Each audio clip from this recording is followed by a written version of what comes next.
Thanks for joining us. Welcome to Arirang Newsbreak on this Wednesday, July 20th. I'm Han Daeun in Seoul.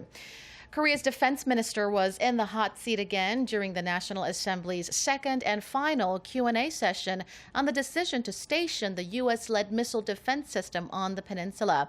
Once again, he offered an explanation on the larger implications of the planned deployment. For more, we have our Chi Myung-gil on the line for us at the Parliament. Myung-gil, give us the latest.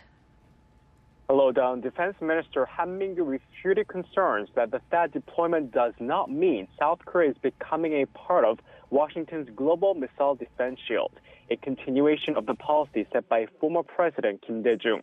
Han noted that Seoul is developing its own missile defense program, Kill Chain, and the Korea Air and Missile Defense System, so there is no need for Seoul to join the U.S. system. He also reiterated that THAAD will only be used for South Korea's defense against North Korea and says Seoul will not share any information with the U.S. global missile defense system.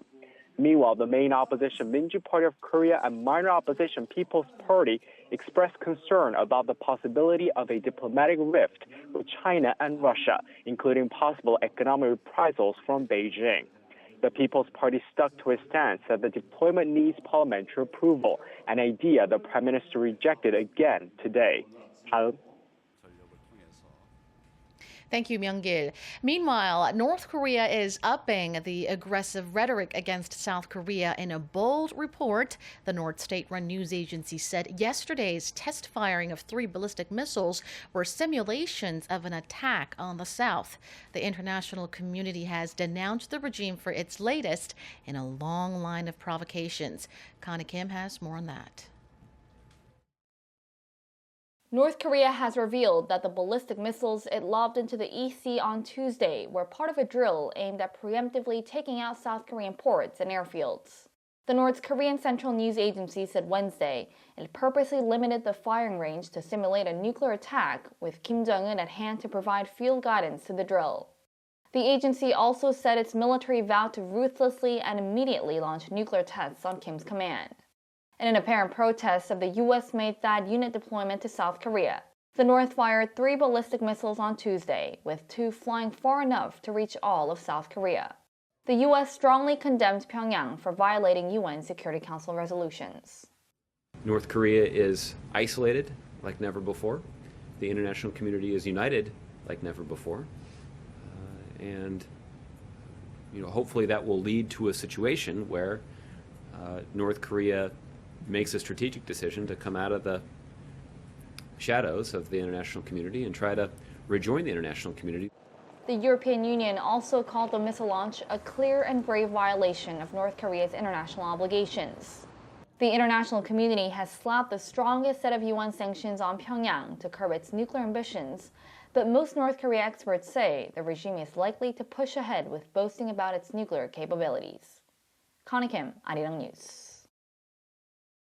South Korea's chairman of the Joint Chiefs of Staff, General Lee Sun-jin, chaired a meeting with his operations commanders this afternoon to gauge the possibility of abrupt, small-scale attacks by North Korea. The military told reporters it'll stay on high alert and maintain its strong defense capabilities with the U.S. forces, as there is a high possibility North Korea could launch another provocation ahead of a round of drills between South Korea and the U.S. that begins next month.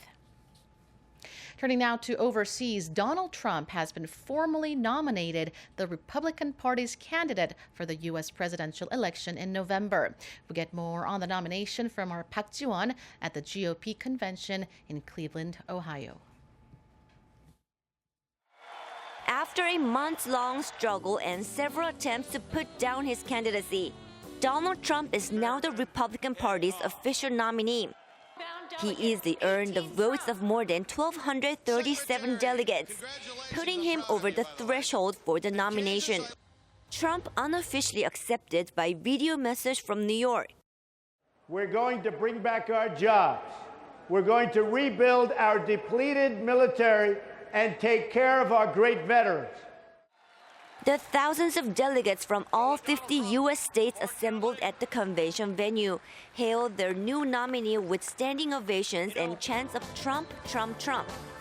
Of course, there are delegates whose first choice was not Trump, but in general, they seem to share the belief that Trump can bring the country new energy and growth.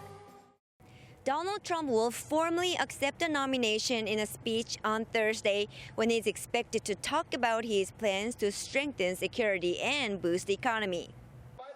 Outside the convention hall, peaceful demonstrations by both Trump supporters and protesters took to the streets of downtown Cleveland to make their voices heard.